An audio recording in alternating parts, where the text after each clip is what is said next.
And a lot of times with YouTube and all these other things like that, we tend to practice a lot, maybe even too much of all of these fringes, right? So we're not able to necessarily pull them all into the center. One of the greatest things about, organizing your practice is learning how to not focus on so many fringe elements. Just be able to pull in certain ones that you really can see how they would impact the center, right? And then we've got the outer fringe. Now, the outer fringe is as far out as you can go, right? The very tips of these things right here. They're things that we want to be able to do someday. We wish we could do. We see another guitar player or hear a band or something and go, man, I wish I could do that, okay? The problem is if we're always focusing on this outer fringe of, and I'll call it dreams, it doesn't mean they can't become reality. Again, I'm not downplaying your ability to do whatever it is you want. I'm just saying that if all we do is focus on that outer fringe, we never really develop the center and we wind up hollow, right? Because if we're looking at trying to write songs or get with a band or play with other musicians or whatever, the goal is to develop that center, because that center is what gets you gigs, right? That center is the thing that people get to know you from.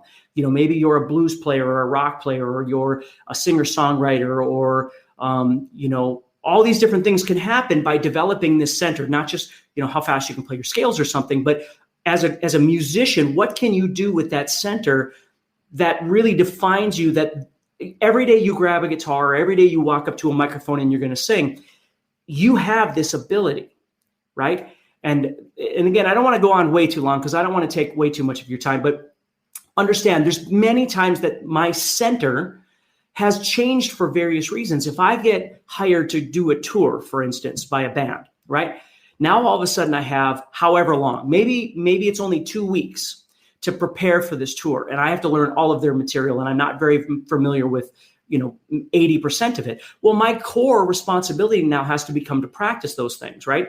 Now, this is a little different because I couldn't do that in 20 minutes a day or 30 minutes a day. I would really have to focus on that. Or I remember one time joining a band when I was quite young, the first time I joined this band, and they're like, look, we love your guitar playing, but in order to play with us, you need to sing, and you need to sing harmony, okay?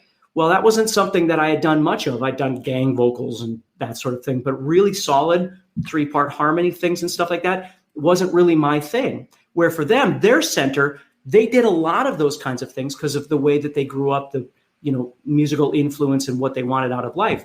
Mine was all guitar focused. So I had to spend a lot of time developing my ability to be able to hear and sing a harmony, a third or a fifth or something like that. So that became my focus. That was my center, right? But since I developed that, now that would have been a fringe element, right, that I had to pull in to be able to utilize, okay? So if we think about this, when we think about you and we think about practice, what I want you to think about is your core. Now, again, I'm not telling you don't practice fringe and whatever. You can do whatever you want. But if you don't have a lot of time for the next month because of holidays and all that sort of thing, don't forget about the core elements that make you you, the talent that you have, not just the things that you can't do.